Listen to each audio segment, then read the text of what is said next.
Hello, welcome back to my channel. My name is Zoe and this is going to be my October TBR.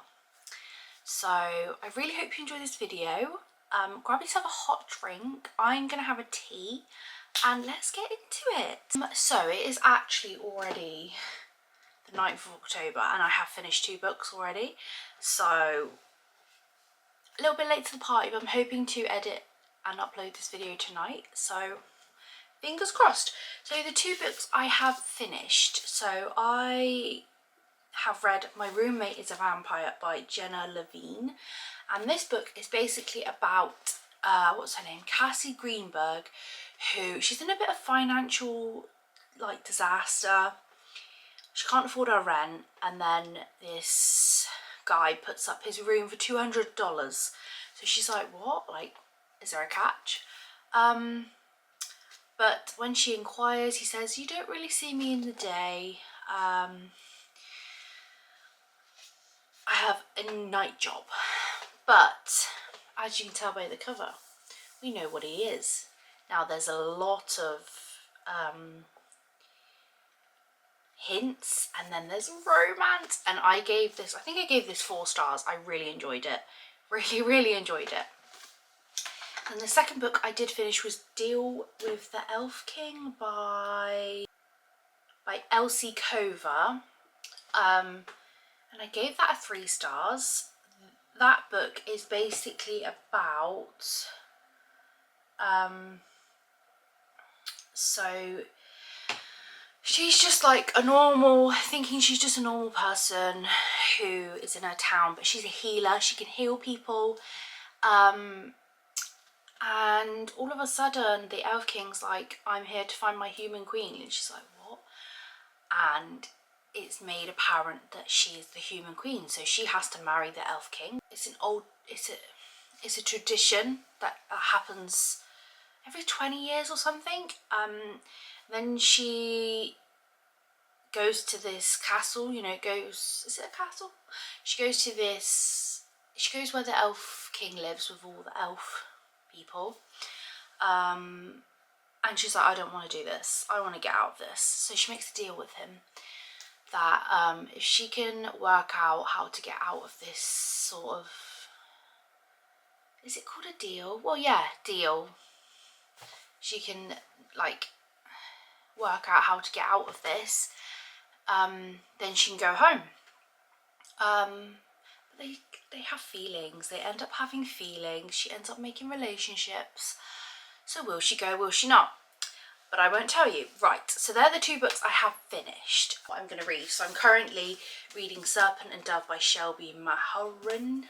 And basically this is a witch and a witch hunter bound in holy matrimony. There was only one way such story could end. So yeah, I'm 50 pages in and it's just booming with action already. So I'm excited to kind of get more into this one. The next one, I desperately want to finish this. So this is the sequel to X by Erin Sterling, and this is the 2nd book. So I think this is about her cousin, Gwen Jones. And this is another sort of romance book, but she is a witch. So it looks like he opens his own magic shop, but Gwen has her own successful witchcraft shop. So it looks like it could be sort of enemies to lovers sort of thing. So yeah, very excited for that one. And then, I don't know if I'm going to read this. I don't know if this is going to be my Vampathon TBR, because this is not going to be my Vampathon. If it's still going ahead, I'm not 100% sure. But this is Long Live the Pumpkin Queen by Shea Earnshaw. So obviously, I think this is what happens afterwards.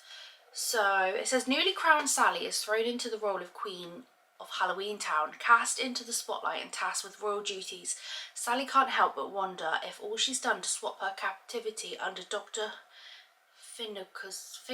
Finkelstein for a new cage. When Sally and Zero accidentally uncover a long hidden doorway to an ancient realm called Dreamtown, she unknowingly sets a chain of sinister events in motion, putting herself and the future of Halloween Town in jeopardy.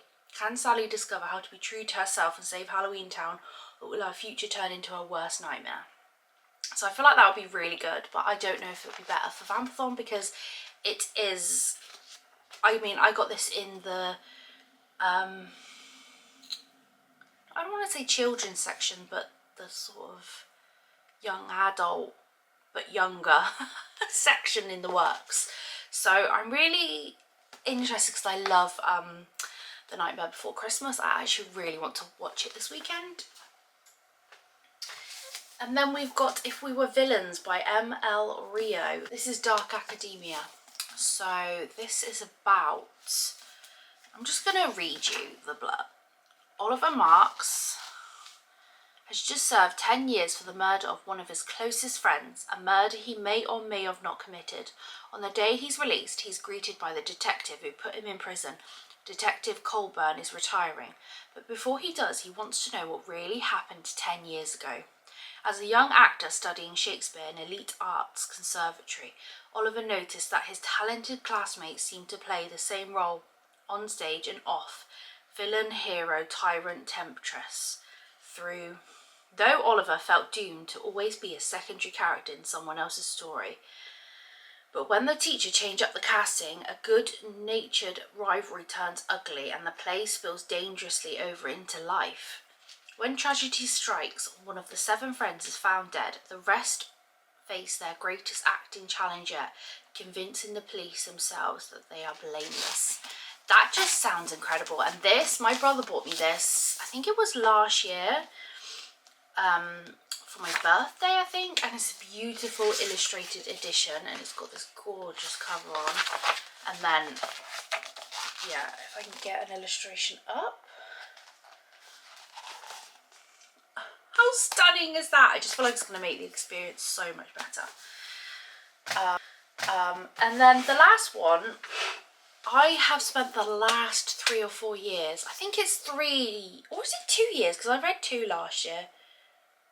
The last 2 years getting through this book, but near Halloween time. So this is the Stalking Jack the Ripper series. I think that's what it's called. And this is the last one, which is Capturing the Devil. Audrey Rose, and Thomas Creswell. And in this one, they are in America. When the two attend a spectacular World's Fair, they uncover a sickening truth. The once-in-a-lifetime event is tainted with reports of missing people and an unsolved murder. Audrey Rose and Thomas begin their investigations only to find themselves facing a serial killer unlike any they've encountered before. So I'm really excited because I have loved this series so much. And then I've just got 2 more. Again, I might save this one for Vampathon, but I might not. So this is Graveyard Shift by M.L. Rio. Oh my god, I just realised it's the same person. This is a short story about 5 people cross paths as they work the late shift. A bartender, a ride-sharer driver, a hotel receptionist, the steward of the derelict church that looms over them, and the editor-in-chief of the college paper always in search for a story. One dark October evening in the defunct churchyard, they find a hole that wasn't there before, a fresh open grave where no grave should be. Who dug it and for whom? Before they go their separate ways, the grave digger returns. As they trail him through the night, they realise he may not be the key to the string of strange happenings around the town that have made headlines for the last few weeks. And they may be closer to the mystery than they thought. I mean, that just sounds so good. And then Ali Hazelwood, Hot for Slayer. This is kind of going around at the minute. This is only 94 pages. When the vampire slayer loses all his memories, the only person who can help him is the vampire he tried to kill for centuries. In this forgettable short story, I'm sold, I'm sold. So yeah, that is my October TBR. I will be coming back with a Vampathon one, and this is obviously very ambitious. Like, I am a person who only reads like 2 to 3 books in 1 month, but I'm trying to improve that because I wanted to read 40 books this year and I've only managed 21 so far. So I really want to try and read 20 books before the end of the year. I feel like it's doable if I put my mind to it. So yeah, I really hope you enjoy this video. If you do, please like and subscribe, and I will see you in the next one.